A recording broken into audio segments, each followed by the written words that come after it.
What is up, everybody? Welcome back to the channel. My name is Flame078 and this is Perspective Gaming here with another Apex Legends video. And today's video is going to be the start of a multi-part series breaking down my journey through each of the ranked tiers. As you guys know, one of the goals that I'm trying to accomplish on my Twitch channel, which, by the way, twitch.tv/flame078, a link down below. Make sure to check that out so that way you guys can catch any of my content being worked on live. But you know, I'm trying to create a space and an educational journey for those that, you know, love to play Apex Legends and kind of want to get more out of their experience, whether it be becoming a better player or trying their luck with ranked. As you guys know, like, I come from a casual kind of background. I work full-time and gaming is not my main thing. I'm not a full-time content creator, and that's not really my immediate intention right now. I like this little niche that I'm creating where we talk about things in the gaming world related to us, whether it be good or bad. Some of my previous videos talk about that in terms of Apex Legends, so please, make sure to hit that subscribe button if you guys kind of like that niche. But today we're going to be breaking down my journey through the gold tier, or at least the second half of it. Kind of my earlier footage kind of went awry, but we're going to be covering my journey from gold 3 all the way to plat 1, the mistakes, lessons, and everything and in between, to hopefully educate you guys on trying to figure out how to optimize your time if you're only gaming a couple hours a day and maybe even a couple hours a week. So without further ado, let's just jump right into the video. Oh god, I had to burp through that, but I'm keeping it anyways. Let's get to it. Alright, so ladies and gentlemen, so as we're gonna hear, we have 33 videos or games that we will break down, or try to break down as much as we can. These are the 33 games that got me from gold 3 to plat 1, and everyone's journey is different, grinding through the tiers as I've been doing ranked pretty much consistently since day one of its launch. It varies.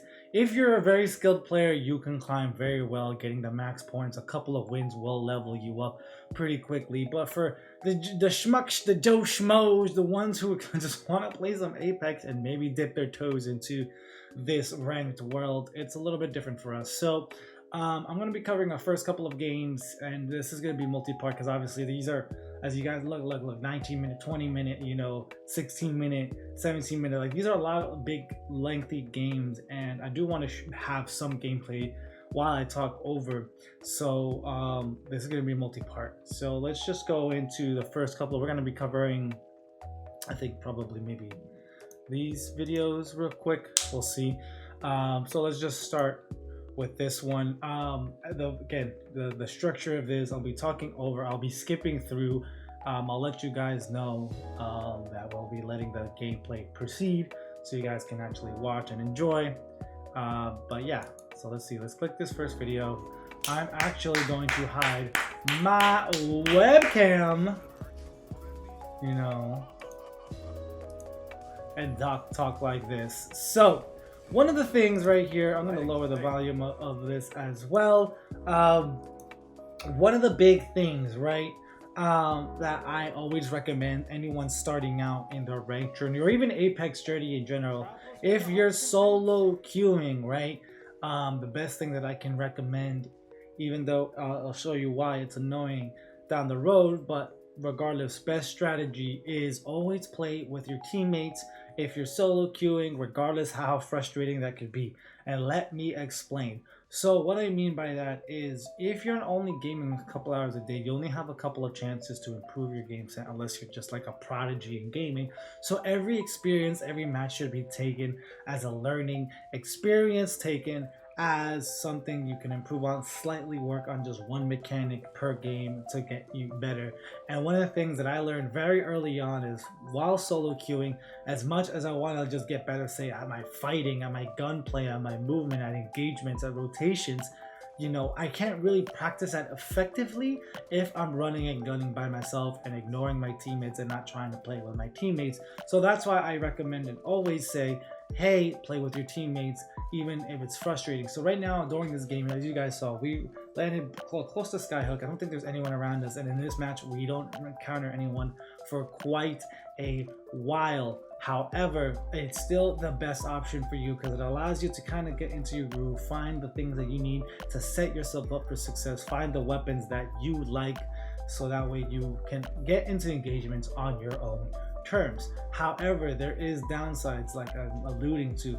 This can cause very problems, and one of the big things that I always have to kind of counteract with is by doing this, you find teammates that kind of just are loot goblins and they enjoy just running around the map and just looting and looting and looting. So let me explain. So right now you can see that at this point I have a Volt and a Wingman, and in terms of loadouts, these are guns that I'm very, very comfortable with. I'm at this point I would be ready. I have purple armor. I would be ready to go and start fighting to get and farm that RP that I desperately need in order to level up, right? But at this point my teammates aren't really that ready. I don't know what they're doing, so I'm sorry, whatever. I'm ready, let's go, but I still gotta wait on them. So as you guys can see right here, we're about 2 minutes, 3 minutes into the match. Well, I'm gonna click like right around here. We moving 3 minutes along. Pretty much what just happened throughout these 3 minutes is we took all of Skyhook, looted all of Skyhook, just looting and looting and looting. Now you can see my teammates have better armor. At this point, I'm pretty sure everyone has guns that they're comfortable with, but as you're going to see, we're still not doing any moves to fight. And even I noticed during the match that I'm a little bit frustrated, but at the end of the day, I can't do much. And why this is a little bit of a frustrating thing to deal with is because of what's going to happen right here. I'm going to fast forward more towards the end of this match into this fight. And as you can see, we are now fighting our first fight. Literally 9 squads left, our first engagements. But why I don't like this is my sense of battle is all off. All we've been doing is looting. Everyone else has been constantly fighting. Everyone kind of knows what they're doing. And on top of them, I'm already battling the miscommunication that I don't have with my randoms already. We're just already like basically cold feet is what I like to describe it. I'm not shooting my best. We're not performing our best right now. And 8 out of 10 times when you spend literally 8 minutes or 90% or 85% of your match looting, you're gonna end up encountering like this. You're gonna end up in the situation where you're fighting your first engagement, you literally get steamrolled. Spend all that time looting for what, bro? For what? Come on. Couldn't have said it better myself. Oh wait, I did. But yes, so that is for me one of the most frustrating things to deal with, and it's going to happen a lot if you do the thing that I recommend, which is stick to your teammates. It happens quite frequently on this, like see on this next match, a 16-minute match, right? Look, we're at five squads left. We're at 5 squads left, and only at minute 13, 14, this is where we actually start fighting. And at this point, I'm just gonna describe what's going on for you so we can make sense of time. But literally out of a 16-minute match, 14 minutes in, all we did was loot, not encounter anyone, even though probably by like minute 5, I think we were all ready and comfortable with everything. It just sets you up for not a great time because your mindset is not fighting. Your mindset is looting, and that transition that and to be properly effective in a fight, for me at least, I found it to be very challenging. So 2 minutes in, we get pushed into a really bad situation. We get pushed into the center, which is the end game, but then there are like 3 squads there. We're all disorganized. We get wiped, So like I go right here, I'm trying to hide. There's the other team hiding and whatnot. So it's a bit rough. So I'm not saying it's the best. So one of the things that I can recommend if you're playing with your randoms, even if it's frustrating, I recommend the following.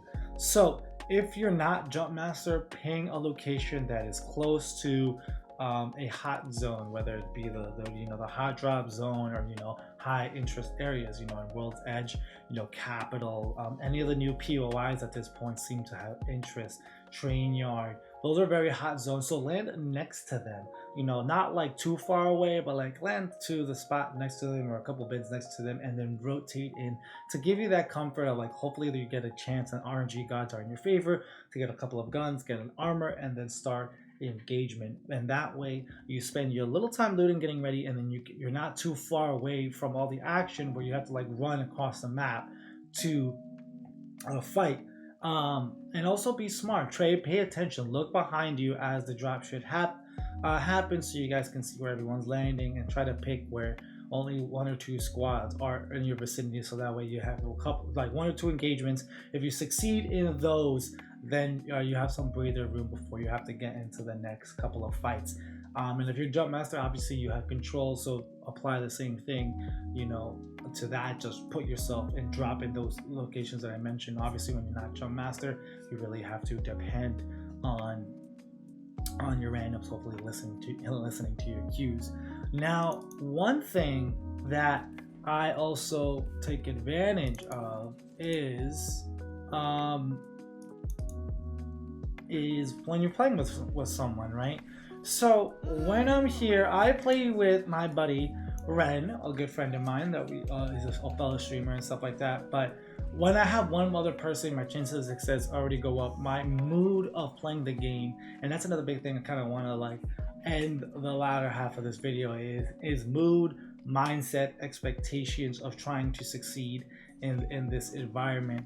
When you play with someone else, at least for me, my mood changes. Like it could have like the same exact scenarios happen with randoms where you drop into a really bad location, you get steamrolled by the first team that you fight after like 20 minutes of looting. Like all that could still happen, but I'm less enraged. My mindset, my mood is still a little bit better because throughout the entirety of that match, I was talking with my buddy, just having a good time, you know, just trying to stay focused on the game.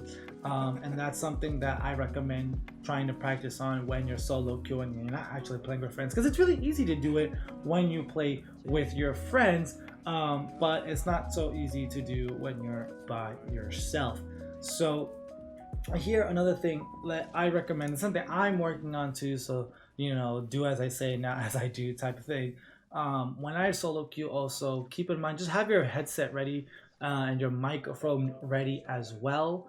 I tend to have it muted when I'm solo queuing and only activate it if, you know, I'm in a situation, I want to explain the situation better that I can't do with pings, or I notice that my other 2 teammates are have microphones. So like in this scenario, it happens to me on both spectrums. Me and Ren are actually talking in game chat, and then actually pushed this guy, and Joey like started talking from the beginning of the match. So it just encourages like, all right, cool, we're gonna have a good game, we're gonna have good comps, and it lifts the morale of the team, I believe, and for yourself.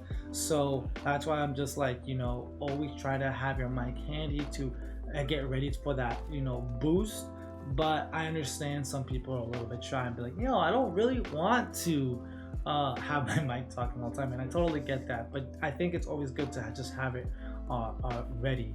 And even though like for this perfect game that I'm talking about, you know, we spent all this time, we spent 9 squads, we're just still looting, we talked about rotation, we were rotating, figuring out where the end of the game is going to be and stuff like that. And towards the end game, we start poking shots, trying to do some stuff, you know, but we're not really getting any kills and anything. And then now we're gonna get, you know, kind of pinched in a couple of situations.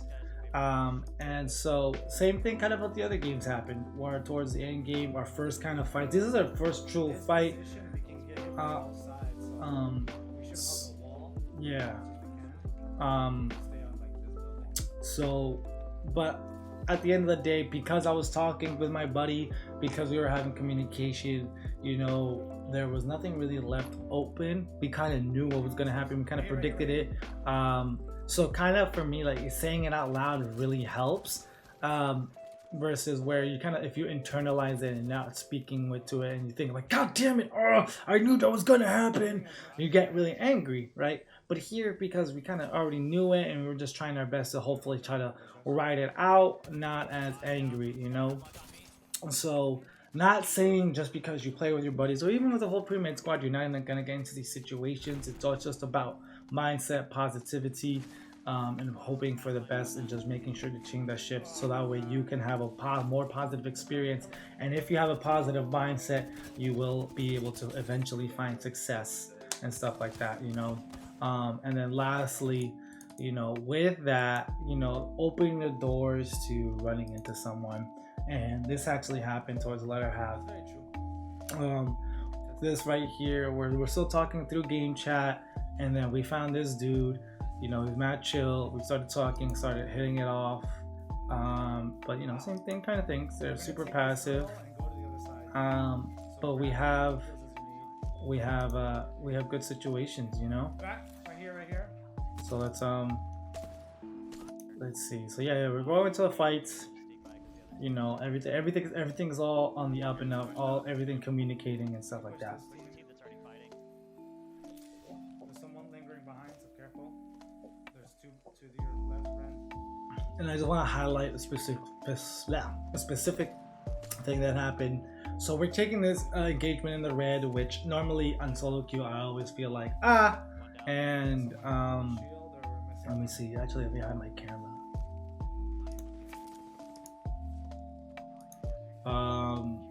Right here, right here. Bangalore. Oh boy. Bangalore's in the tunnel. Oh shit. Oh, I'm down though. So it's the first ring. Oh, it's second ring. We're not taking too much damage. We can survive this. Get me up, But it's all good. We survive this, you know. We're gonna encounter someone right there. Look at that. Rest of the team. And then boom, we survive this. We're really good. We're still rotating out, and then this is where things get a little interesting. We come out here.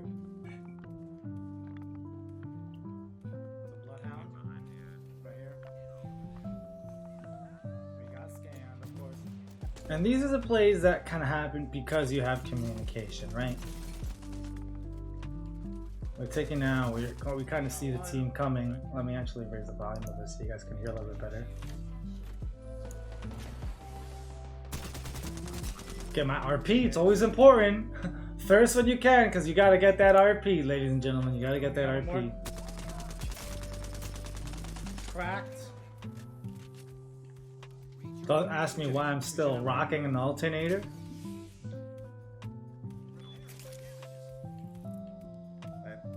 That drone came in clutch.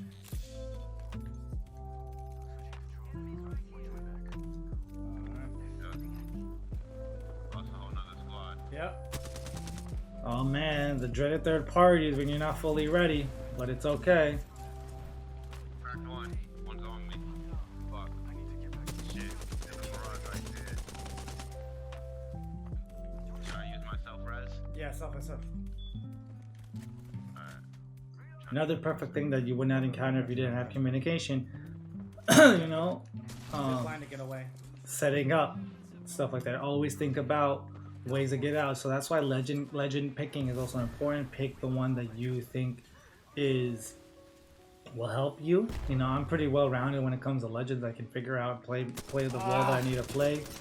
So I'm like, oh, I'm Pathfinder. I need to set up our thing for escape. I'm dipping. I can't. I'm almost ready to help. I'm down. You're gonna have to take this fight. Okay, that one's not. Back off. About to come pick up. So we're just here. We just met in this game. We're having good communication. It's just a good vibe.